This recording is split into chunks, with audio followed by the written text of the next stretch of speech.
अस्सलाम वालेकुम नाज़रीन, आप देख रहे हैं प्रोग्राम गोया और मैं हूं अरसलान खालिद। आज की बड़ी खबर यह है कि असासाजात केस में शहबाज शरीफ साहब की ज़मानत मंजूर हुई और फिर इस पर नून लीग के मुख्तलिफ बयानात हैं जहां पर यह कहा जा रहा है कि उन पर एक पैसे की भी करप्शन साबित नहीं हुई है। लेकिन इसकी प्रोडिक्शन जो है वो एक दिन दो दिन पहले से ही चल रही थी। शहबाज गिल साहब ने एक ट्वीट किया था मरियम साहिबा के हवाले से, जिसमें उनका ये कहना था कि शायद किसी की ज़मानत मंजूर होने लगी है और मरियम साहिबा को ये खौफ है कि अगर वो ज़मानत मंजूर हो गई तो उसके बाद मरियम साहिबा कम्प्लीटली साइलेंट मोड पे चली जाएंगी और उनको मंजर आम से वैसे ही गायब होना पड़ेगा जैसे वो डस्का इलेक्शन के मौके पर गायब थीं।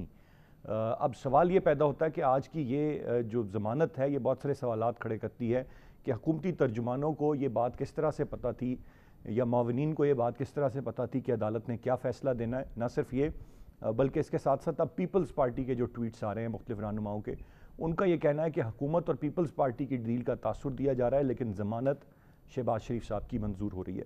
इसके साथ साथ एक और बड़ा सवाल यह है कि जो पीडीएम में इस वक्त डेडलॉक्स बन गए हुए हैं और जो सारी की सारी सूरत हाल है और जिस तरह से पीपल्स पार्टी भी अब डिवाइड एक तफरीक पैदा कर रही है और उनका ये कहना है कि लंदन ग्रुप चाहता है कि पीपल्स पार्टी पीडीएम से जल्द अज जल्द अलहदा हो जाए और फिर वो हमजा शहबाज साहब को पंजाब में एक बड़ा बेहतर उम्मीदवार समझते हैं, वो शहबाज शरीफ साहब की बात करते हैं, लेकिन वो मरियम साहब और नवाज शरीफ साहब को एक्सक्लूड करने की बात करते हैं। आज के प्रोग्राम में जो गुफ्तगू रहेगी वो इसी तनाजुर में रहेगी कि क्या अब जो मामलात हैं वो बदलने जा रहे हैं, क्या कुछ ये तब्दीली जो है और ये जो ज़मानत का मंजूर होना है इसके बाद मामलात क्या एक नया रुख इख्तियार करेंगे या ये एक रूटीन का मामला है और इसको इसी तरह इग्नोर कर दिया जाए। मैं चाहूँगा आज के प्रोग्राम में हम इस मामले पर बात करें। एक ब्रेक की जाने बढ़ूँगा, ब्रेक से वापस आकर गेस्ट पार्टिसिपेंट्स का तारुफ कराएंगे और फिर गुफ्तगू का आगाज़ करेंगे। साथ रहिएगा।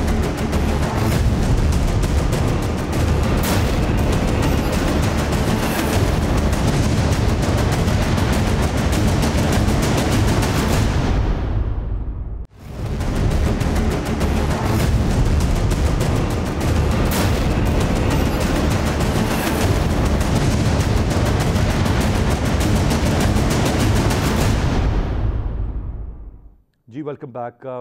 प्रोग्राम में ज्वाइन किया है अजीम चौधरी साहब ने, सीनियर तज्जियाकार और सहाफ़ी हैं। मुर्तज़ा सोलंकी साहब हमें प्रोग्राम में ज्वाइन कर रहे हैं, आप भी सीनियर सहाफ़ी और सीनियर तज्जियाकार हैं। दोनों मौजूद मेहमानों का बहुत शुक्रिया। अजीम चौधरी साहब, गुफ्तगू का आगाज़ आपसे, कैसे देख रहे हैं ये ज़मानत जो है शहबाज शरीफ साहब की, ये कितनी इम्पोर्टेंट है और इससे कितने मामलात तब्दील होने की कोई उम्मीद बनती है? बहुत शुक्रिया अरसलान। ये तो तकरीबन एक महीना पहले बात सुनने में आ रही थी कि जमानत के पेपर दाखिल किए जा रहे हैं और जमानत हो जाएगी।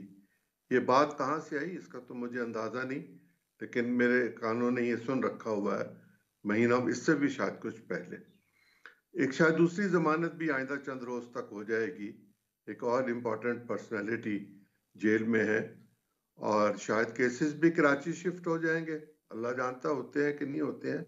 क्या मामला दोनों के साथ तय हो गए हैं, ये इशू नहीं है। इशू ये है कि नैब की परफॉर्मेंस क्या है।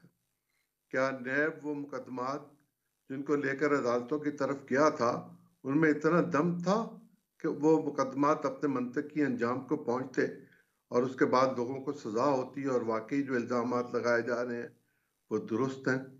क्या नैब के लिए जिन इस्लाहात की बात की जाती थी, क्या वो इस्लाहात अनसीन तरीके से या अनडिक्लेयर्ड तरीके से तय पा गई हैं? क्या हुकूमत की परफॉर्मेंस बहुत अच्छी हो गई है? जो इस वक्त मुल्क की सड़कों का आलम है और जिस तरह लोगों को गोलियां लग रही हैं, तो खुशदार में भी सुनने में आ रहा है कि किसी न किसी को गोली मार दी।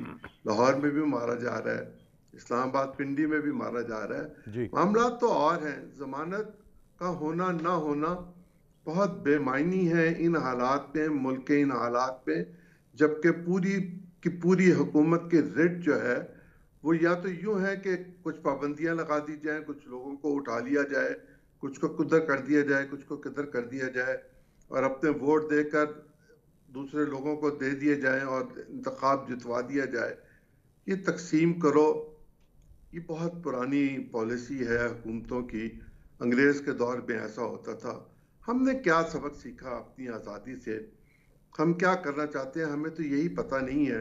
और अगर हमें ये पता चल जाए तो फिर सियासत के रुख मुतय्यन हो जाएंगे। क्या पाकिस्तान की डेट सर्विसिंग जो है उसमें कोई बेहतरी आ गई है? क्या हमारा डेफिसिट कम हो गया?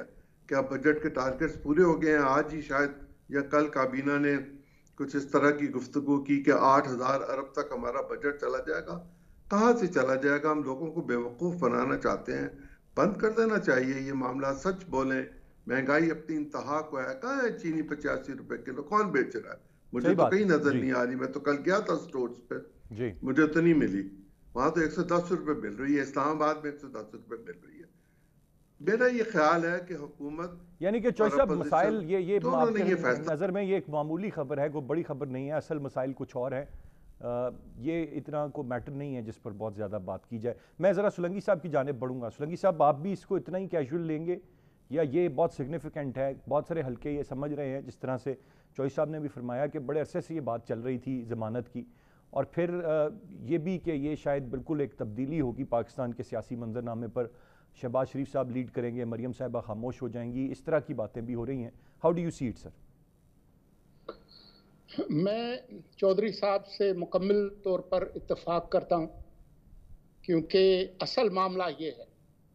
असल मामला ये नहीं है कि शहबाज शरीफ दूसरी बार जमानत पर रिहा हुए हैं। इससे पहले भी उनको आशियाना केस में उन्होंने गिरफ्तार किया था और बहुत अरसे के बाद उनको जमानत पर रिहाई मिली। उसके बाद फिर उन्होंने उनको धार लिया। ये दूसरी दफ़ा उनको जमानत मिली है। अंदाज़ा है कि कल परसों तक वो रिहा हो जाएंगे। जब हमज़ा को रिहाई मिली थी तो उस वक्त ये बात सामने आई थी कि अब अगली बारी शहबाज शरीफ की है। तो बजाय इस बात पर कि आप निज़ाम अदल पर सवाल उठाएं, इस तरह के जो तबसरे हैं कि जी इनको क्यों आज़ाद किया गया है, जरदारी साहब भी बाहर हैं, फरियाल को भी आज़ादी मिली है, उनको कन्विक्शन नहीं हुई है, उनको सज़ा नहीं मिली है, शहबाज को भी नहीं मिली है। अहद चीमा 3 साल के बाद आज़ाद हुए हैं। इसी तरह से फवाद हसन फवाद, उनका केस जो है कहीं नहीं पहुंचा। तो सवाल उठाना चाहिए नैब की कारकर्दगी पर, सवाल ये नहीं उठाना चाहिए कि कौन क्यों रिहा हुआ है। अगर नैब साबित कर सकी है कि इन्होंने कोई गड़बड़ की है तो वो करें। ये 2-2, 3-3 साल तक जो है वो उनके केस कोई पेशरफ्त नहीं होती है और जो है वो जमानत फिर आखिर आपको देनी पड़ती है। तो ये है बुनियादी सवाल। बुनियादी सवाल ये है कि क्या लोग महफूज हैं? बुनियादी सवाल ये है कि पिछले 24 घंटों में क्या हुआ है? सवाल जो है वो रियासत की बेबसी का है कि जिसके पुलिस ऑफिसर 300 से ज़ायद जख्मी हैं, 2 शहीद हो चुके हैं, और मुल्क के वजीर आज़म की तरफ से कोई बयान नहीं है, खामोशी है।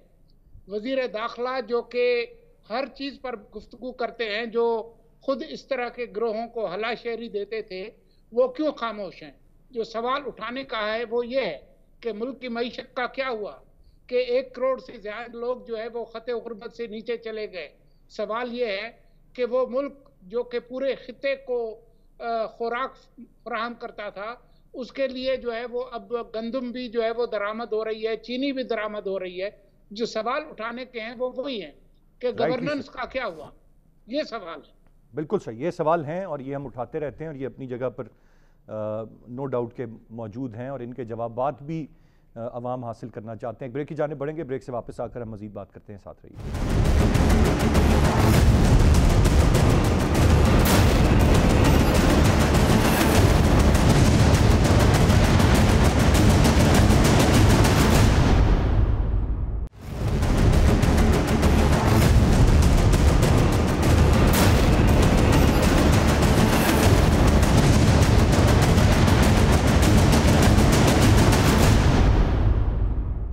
Welcome back. चौधरी साहब, जो बातें आपने कही, जो सुलंगी साहब ने कही, वो सवाल बिलाशुबा अपनी जगह पर मौजूद हैं। अब जिस तरह से आपने पाकिस्तान की सियासत को करीब से देखा, बिलखुसूस पंजाब की सियासत को और करीब से देखा, ये जो इस वक्त एक बात चल रही है लंदन ग्रुप, और फिर अब एक डिवाइड जो पीपल्स पार्टी भी पैदा कर रही है, ओवरऑल भी समझ आ रही है। एक बात तो as a matter of fact अपनी जगह पर कायम है कि कभी अलहदा नहीं हुए शहबाज शरीफ साहब, नवाज शरीफ साहब। Do you think it's about time कि अब एक पोजीशन ले ली हुई है नवाज शरीफ साहब और उनकी साहबजादी ने, और शहबाज शरीफ साहब, बहुत सारे लोग ये ख्याल करते हैं कि खुद एक तरह से वो गिरफ्तारी में चले गए थे, अब वक्त आ गया कि दोनों अपनी अपनी अलहदा सियासत करें और जो उनका माइंडसेट है उसके मुताबिक करें, या नहीं अब भी मामलात वहीं से चलेंगे नवाज शरीफ साहब जो कहेंगे वैसे ही होगा? कोई फर्क नहीं पड़ेगा। शहबाज शरीफ साहब वही करेंगे जो नवाज शरीफ साहब कहेंगे। ये मुमकिन ही नहीं है। मैं तो ये 1985 से देख और सुन रहा हूं कि ऐसा होगा। ऐसा आज तक तो नहीं हुआ। मुझे मुस्तकबिल में भी होने का कोई इम्कान नजर नहीं आता। दूसरी बात यह है कि पीपल्स पार्टी के बारे में ये बात रोजे रोशन की तरह अय्या थी कि वो इस्तीफा नहीं देंगे, और उनका जो मौक़िफ़ इस्तीफों के बारे में है वो जब इमरान खान साहब ने धरना दिया था तब भी बहुत वाज़ेह था। वो हुकूमत में है, वो अपोजिशन में है, वो अपने लोगों की जैसे तैसे भी हौसला अफजाई करते हैं, वो करते हैं। उनके यहाँ किसी कदर डेमोक्रेसी मौजूद है, बावजूद इसके वरासती सियासत वहाँ पर बहुत ज़्यादा असर रखती है। लेकिन आप ये देखिए कि इस मुल्क में वो जो तहरीक चलनी थी, वो जो धरना होना था, वो जो इस्तीफे होने थे, वो जो इमरान खान को उल्टा के फेंक देना था, उसमें जितनी एनर्जी लोगों की ज़ाया की गई, जितने पैसे लोगों के लगे, उसका कौन जवाब देगा? इस मुल्क में क्या अफरा तफरी का सामान हमने इकट्ठा कर रखा हुआ है। अगर हमें लोगों के साथ मामला गुफ्तगू के जरिए और जेलों में बैठकर या जेलों से बाहर किसी सेफ हाउस में या किसी दूसरे दोस्त के घर में बैठकर तय करने हैं, तो एक दफा में खुलेआम तौर पर तय कर लें। पाकिस्तान के तमाम स्टेक होल्डर मेज पे बैठे, जैसे अयूब खान के दौर में गोल मेज कॉन्फ्रेंस हुई थी, मेज पे बैठे, वहां सब अपने कार्ड्स रखें और तय कर लें कि हमने क्या करना है। हमारे साथ ये मजाक बंद करें जी। हमारी आने वाली नस्ल को तबाह बर्बाद करके ये रख देंगे, उसको बचाएं।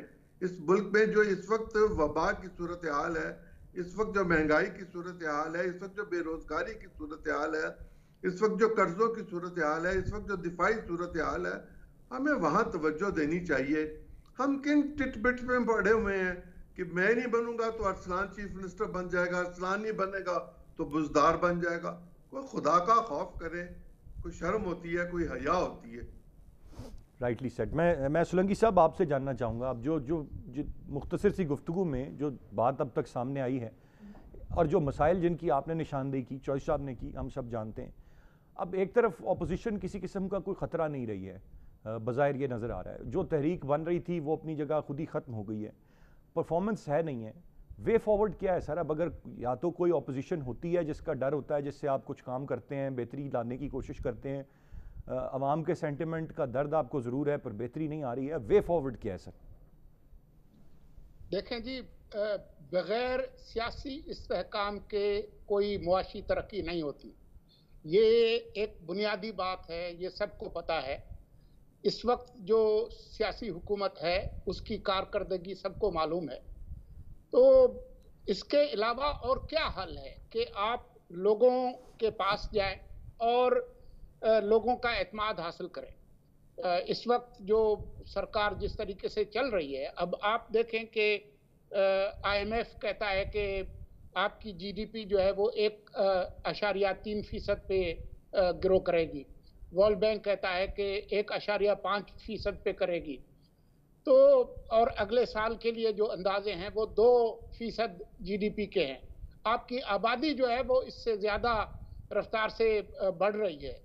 आपके जो मैशत का हाल है वो बुरा है। तो सिवाय लोगों का एतमाद हासिल करने के बाय इलेक्शंस के नतीजे आपने देख लिए, डस्का का नतीजा आपने देख लिया। तो इस अपोजिशन जो जिस तरीके की हरकतें कर रही है, जो एक दूसरे के साथ वो खेल खेल रहे हैं, ये एक बहुत बुरा मजाक है लोगों के साथ, और इसी के नतीजे में फिर अनारकी फैलती है। ये जो आपको तशद्दुद नजर आ रहा है, लोग जो मर रहे हैं, आप इसको एक सिम्टम समझें इस बीमारी का, कि अगर आप लोगों को इतना लोगों को डिसअपॉइंट करेंगे, मायूस करेंगे, तो उसके नतीजे में मुल्क में अनारकी फैलेगी। वो इस मसले का हल नहीं है। आप लोगों के एतमाद पर पूरा उतरें, आप इस लोगों को इस सूरत हाल से बाहर निकालें।